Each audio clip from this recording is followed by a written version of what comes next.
Hi guys! Welcome to another review. We just watched Halloween Kills.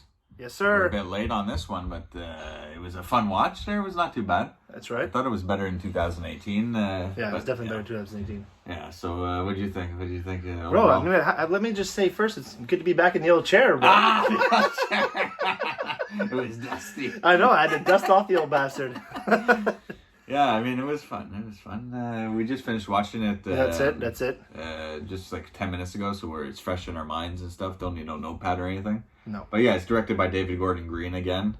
So there's no... Executive producer, John Carpenter. Yeah, John Carpenter with Jamie Lee Curtis. That's and right. Of course, he does the music. The score is even better again. This score is phenomenal. Like, ever since he brought, like, Cody in for, the 2018 version of this one here, man, his son Cody, but Daniel Davies, too. No, obviously, for sure. But yeah, all of them together, they're doing good music. I wish they would do... like 10 movies a year, you know? Like, outside of Halloween. Whatever movie needs scoring, you know? Like, these guys... Because a lot of times in the movie, it would feel like a comedy film, you know. Well, that's it. David Gordon Green, Danny McBride with their comedy dialogue and all that. But you know, when you gloss over the fucking score, Carpenter's score, it's incredible how it just transformed the film. Absolutely. But I mean, I thought the first 20 minutes was excellent. Like, that flashback to 78 there. Yeah, Hawkins, because we find out Hawkins, the cop that we thought died from Sartain and all that shit in 2018. Yeah, he's still alive. He's actually still alive. Jamie Lee Curtis is, she's still alive, but a lot of those characters are relegated to a secondary characters. That's right. They're like a secondary part role. It's mostly the young people in. But yeah, but I was super shocked because I thought Andy Matichak there, the granddaughter, I thought she would definitely be a bigger role. But I mean, she starts getting more involved later on. Tommy had a bigger role than her. Oh my god! Evil dies tonight. Like 250,000 times he says it in the movie. Yeah. And then he's causing chaos at the hospital. He's giving people right hands and running down the halls acting crazy. Evil dies tonight! Like that's one of the only knocks is because we see like a netter patient that escaped from that bus, That's right. Throughout the film. And I don't mind the scene where you think it's Michael in the car. Yeah, that's pretty cool. It was actually the other patient. And that's what starts all everyone coming out of the bar.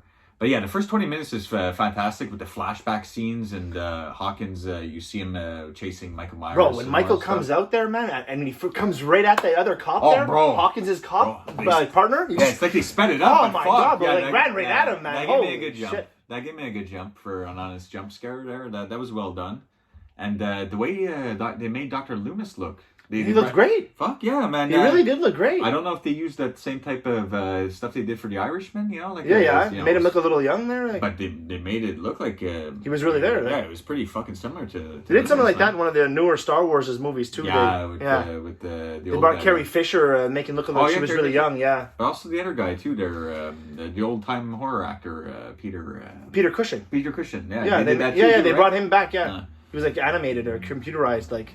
And of course, this is one of the scenes we get from the trailer when he, fucking obliterates the fucking fire department. Everything about this scene is phenomenal, except for the hose. Take away the hose part, and everything is phenomenally done. Like, bro, before he starts attacking the fireman, fireman's blowing with the hose. One guy puts the hose on him, and then they shoot back to Michael Myers walking towards them, and it's like just this little raindrops hitting him. Like, come on, guy.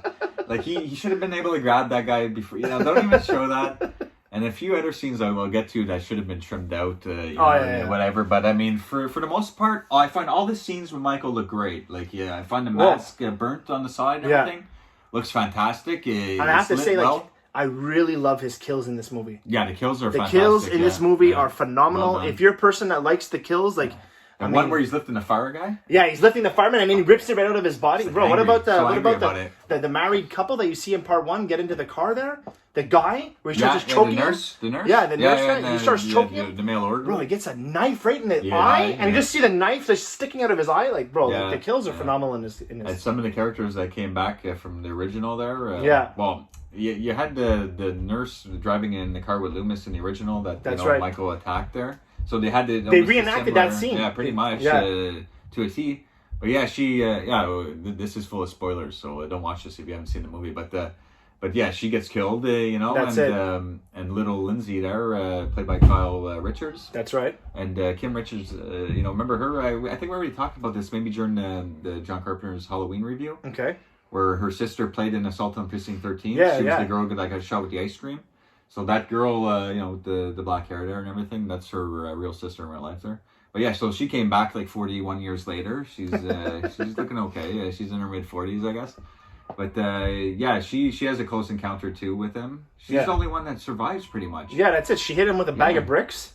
She hit him with a bag of bricks, and then he almost killed her. All four of them, the way they were in the car, like they could have planned that to work together a little better. Because even the guy's girlfriend, while he's getting stabbed in the car, the guy's girlfriend, the nurse, she has a gun. She has a Magnum, and then she's where the hell was she? Exactly. Yeah, there's a few moments like that they could have tightened up and made it a little. And he's better, trying to choke Michael with a stethoscope. Bro, he's in the back seat watching Michael legit stab this, the older woman there, and he's just watching it, and then he's like, "Oh, I'll choke him." And bro, get out of the car, or come on, your woman has the gun, go get her and start firing at him, But then he kicks the door, and the gun turns around and shoots the girl in the neck. Fuck, There's lots of kills though in this movie. No. Overall. Bro, what about the fluorescent light right to the juggler? We got a sense of that in the trailer, but fuck, when the guy opens the door, he's like fucking petrified. It's like a shit right away.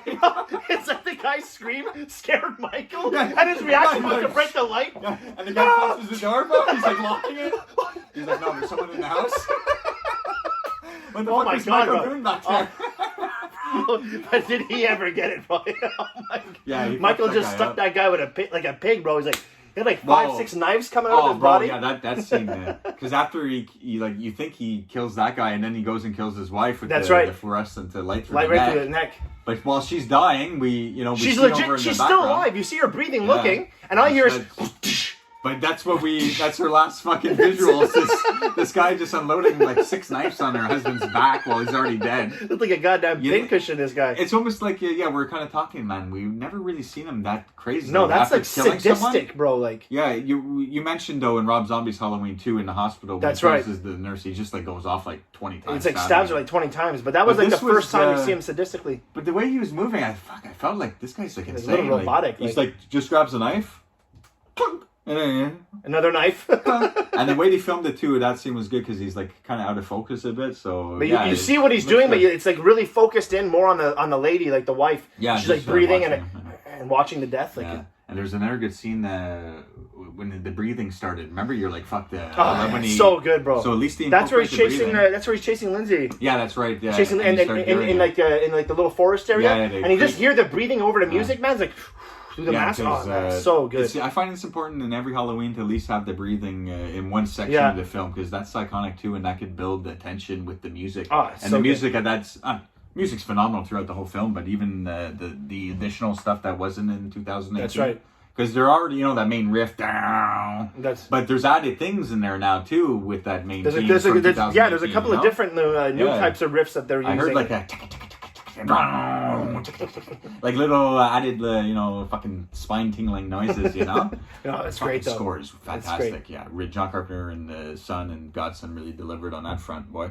But yeah, there are a few dips after the 20-minute mark. After that beautiful opening. It's like a slow burn through the middle of the movie. Lonnie. Remember Lonnie as a kid? Yeah, that's it. Get your ass away from there. That was cool when Michael was walking up on him.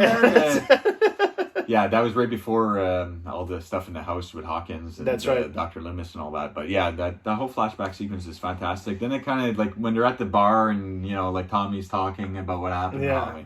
It's okay. It's like a slow burn, you know what I mean? It's like a build up to Yeah. Well, but our adrenaline was going for 20 minutes. I don't want to listen to them talking in the bar and and some of the dialogue was comedic, And I'm saying to you, if it didn't have Carpenter's score over some of the sections of the film, you would think it's a comedy or for sure, or a different type of movie. But his score makes it feel like a horror film throughout the whole fucking movie. It doesn't stop. And there are some sections that dip and all that, but for the most part, all the sections with Michael, I thought were phenomenal. Actually, really, really good. Pretty good, yeah. And I mentioned it. I asked you too because you would obviously know more than me about this, but I asked if Nick Castle played a couple of. Yeah, I don't know what sections. I don't know what sections he did, but I'm pretty sure he did come back. No. Yeah, he did one scene and all that, and they had the premiere of this movie a few days ago. He was there and all that stuff. But yeah, because he did the one scene in 2018 where she sees him for the first time and all that stuff. But I almost ruined I pretty much ruined my experience with 2018 because I watched the trailer 200-300 times. I read everything for a year and a half leading up to the movie. like everything I knew about the film before I saw it. This one I made it a point to stay to not away. watch a single thing. Well, I watched the trailer one time, but I didn't read anything. I didn't want to hear anything. You know, so it made it more enjoyable when I saw the film.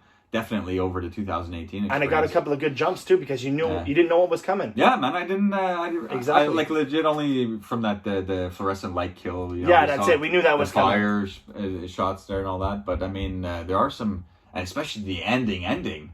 I wasn't expecting that, man. Like when he faces the mob, you think he's that's down it. and You out. really think he's down and out? But there are some. We'll get to the ending at the end. But I mean, there was one section that I didn't like. Though I even said they should have just cut this out. Is when they're chasing the guy through the whole hospital. Yeah, like fuck, man. Like they should have had mobs of people in different sections of the street encountering Michael, and that's it. You know, those scenes replaced what they shot in place because they had one of the Eder inmates running around. That's right. And everyone thought he was Michael Myers because you know whatever. It's just an inmate that's escaped. And this, what about this Little John, Big John? Yeah, that section. I mean, like okay, he killed them. You know what I mean? But like maybe a little 5-minute section. But like, what's the whole backstory with these guys? Like, who cares about these guys? They're living in their house now. Yeah. That whole little scene with the 3 kids there where they rob the candy. Like, you could have cut that completely out. Like, but there's some sections like that. I didn't mind the 3 kids when they were swinging on the swings and all that. Yeah. But yeah, that weird prank they did. But I'm talking about the prank with the razor blade and the that's it. I know it was a weird thing to pull off. But we actually, you know, those 3 kids we see for a glimpse in 2018. That's right. With the Halloween 3 masks. They're back in this one. You know, they have a bigger role, maybe 5 minutes in this movie, you know, and you see it in the preview though when they're swinging on the swings, and they're like, there's a guy with a white mask over there, and that leads to the car section with the old lady getting killed and the nurse and the husband, the male orderly, and we actually see a glimpse of them in 2018 too, getting in the car when Michael is stalking the houses and all that. So yeah, it's pretty cool how they tie it in a bit there and everything. The way it ends though, I'm not even sure how Halloween ends. The next one coming out next year. Gonna be nuts. Like, how is this even going to go down, man? Like, everybody pretty much dies. Like, the vintage guy, like Lee Brackett from the original, he's done. Did he get it? I didn't notice that. He pulled up when Michael was done. He was about to pull the gun. Oh, and Michael turned around and cut his throat. Oh, yeah, okay. Sliced his throat. Yeah, because there's a huge, weird montage at the end. And the way it's filmed, though, it's like they use a different lens, or it's like filmed slowed down and all that. I like how it's done, though. And Laurie's daughter's like the one always trapping Michael. Like, she's trapped him here, and she like in first one, she's just like, gotcha, you know what I mean? When she traps him, and she's the one that led him to the spot where the gang people they were waiting for him. Yeah, that's right, and they beat him up. What do you think about that section, though, where he had no mask on for a minute there, you know? Well, it's a bit awkward. Yeah, that was right outside the flamboyant fellow's house. Yeah, that's exactly it, because it was their house. Lovers. That it's Big John, Little John. But for some reason, Michael Myers kills these guys and decides to play like Anne Murray music on their dead bodies. No, it must have been those guys. But it wasn't playing when they were dead. Like, well, they must have had it on. Michael had it on, bro. Unless Lonnie went up there, saw the 2 dead guys, and he played the music for them. Yeah, that's true. He goes up before the Andy and the. But it's funny though when Lonnie first goes up to the house, right? Yeah.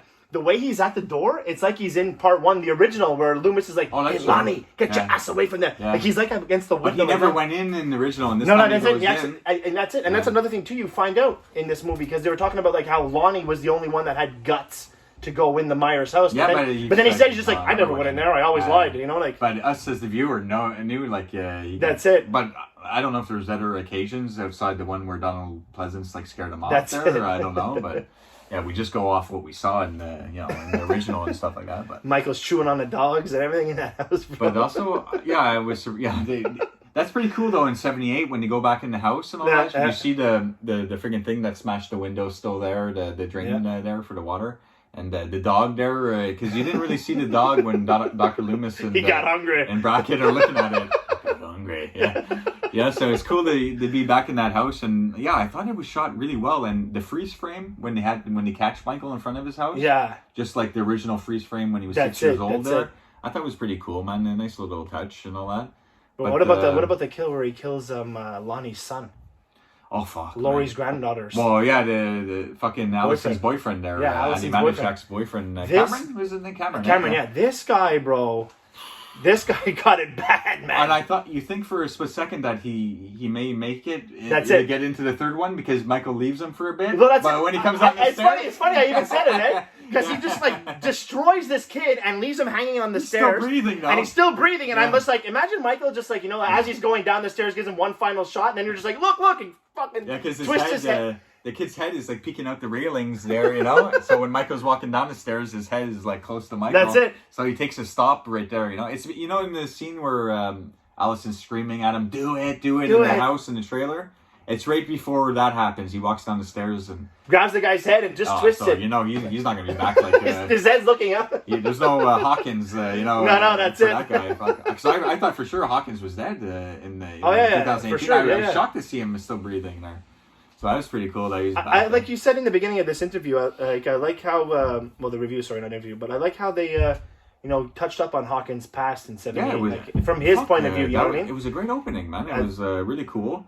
It dips a bit with some of the people getting together in that hospital scene where everyone's going frantic, and then the other inmate shows up, and they all think he's Michael, so they go after him. That's a nasty scene, eh? Yeah. His dead body. But his dead body. His dead body looked good, man. It looked like something out of Hellraiser, 1987 type style. I bet that's what Hans Gruber looked like in Die Hard. That's what he fell from. Hansi boy. But I think the inmate there, he gave a little wink or something. His face like twitched. Yeah, I don't know what was happening. He didn't want to get fucking ripped to pieces because they were coming in from both doors there, but. Yeah, it's just I would have trimmed all that out and replaced it with the crew of people on the street looking for Michael. More encounters like the one that was in the park in the car. Yeah. I thought more of that was going to go down until the ending, and then they trap him with the mask. She takes his mask and all that.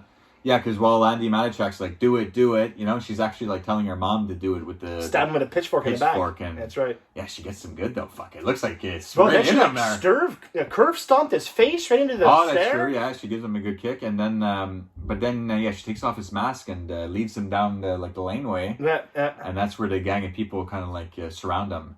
Fuck, they fuck him up, guy. Like, I thought he was going to get some...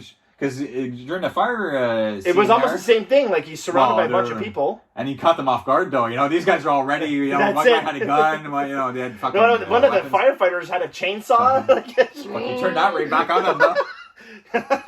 So, yeah, gave that guy a good split. Yeah, it looked good pretty much that whole scene. But I like the way the mask looked, the way it melted on one side. I wasn't sure about it at first there when he first walked out of the burning house. But, man, the way they shot it throughout the whole film... And his eyes were pretty much darked out throughout the whole film too, which adds to the scariness, I like how at the end too, like he comes back, man. Bro, he fucks everybody up, and then he's in the house. He's back in his house. And this is it. He's starting to get hit with the bats and all that shit. But when the guy comes with the gun, he cuts his wrist quick. Yeah, that's it. And avoids a bullet. I'm like, oh, okay, so they're not gonna have him getting shot and all that shit.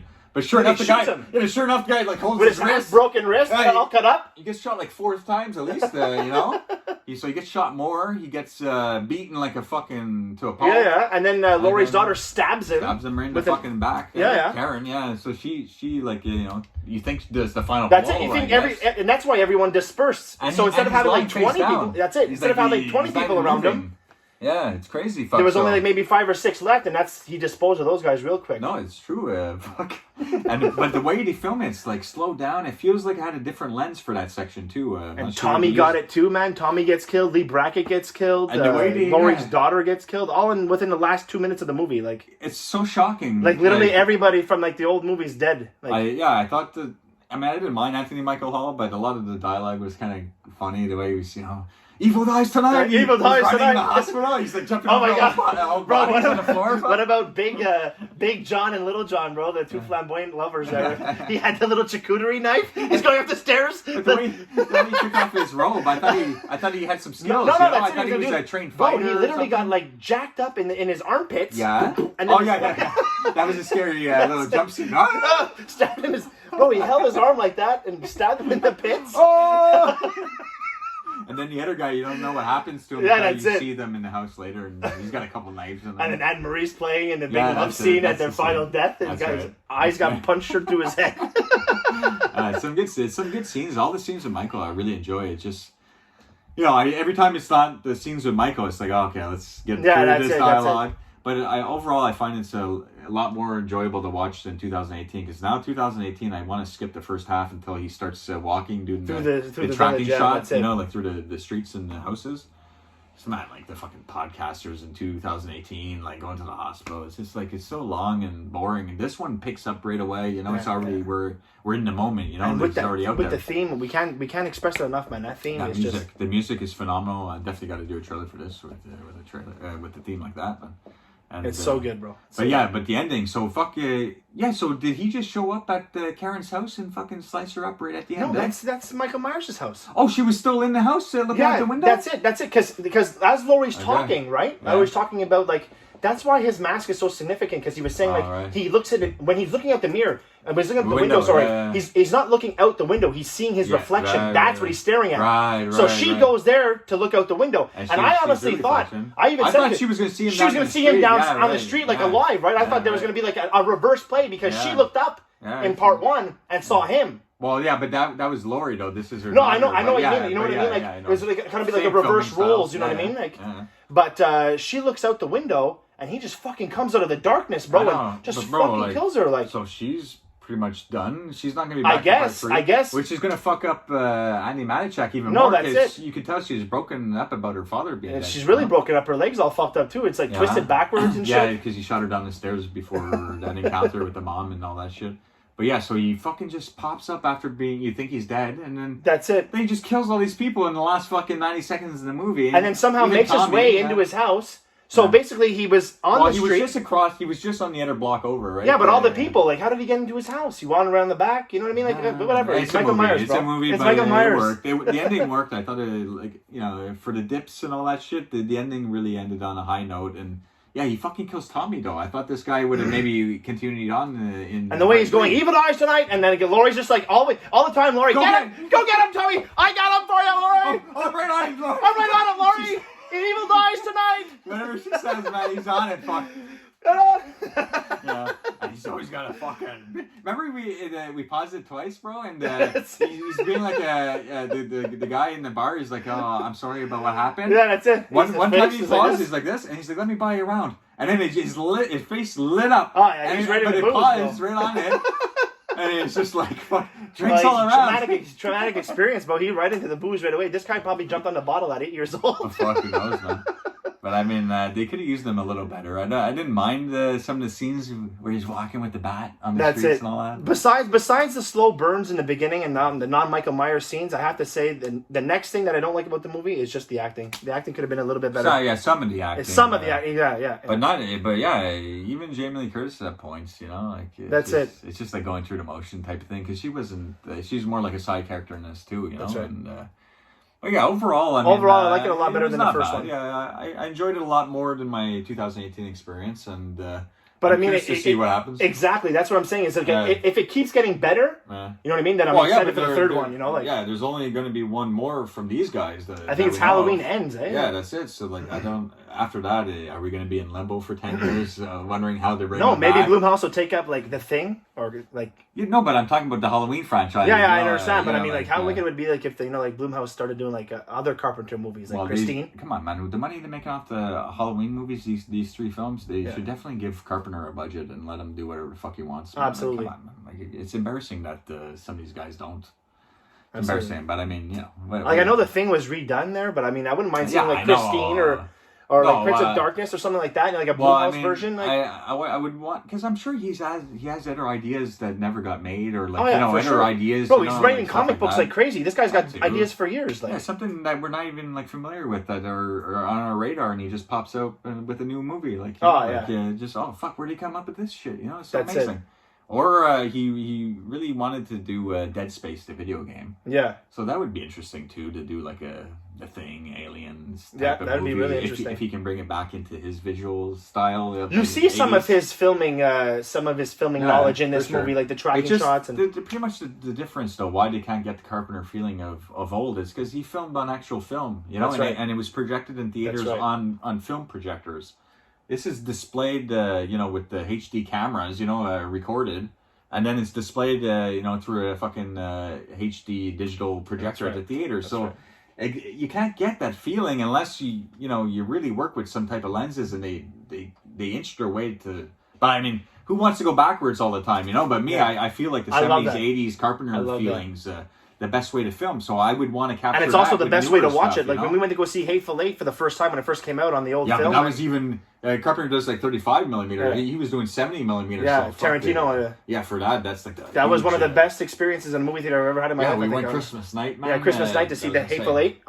We had also the overture added. That's right. That's right. It was like a reel. They had to get the reel to play the movie. Like 100%. Yeah, I mean, because it wasn't. Tarantino was one of the last that you have to show his movies in that type of form. It was great. Format. It was great.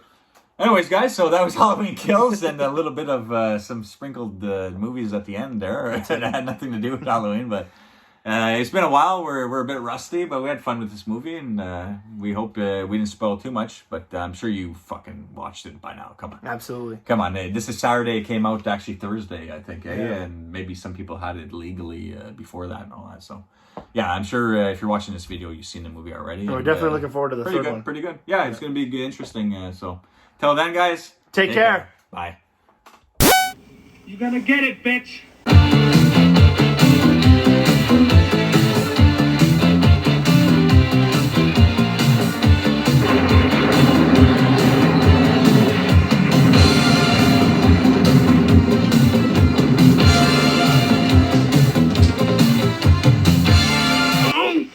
Damn enchiladas!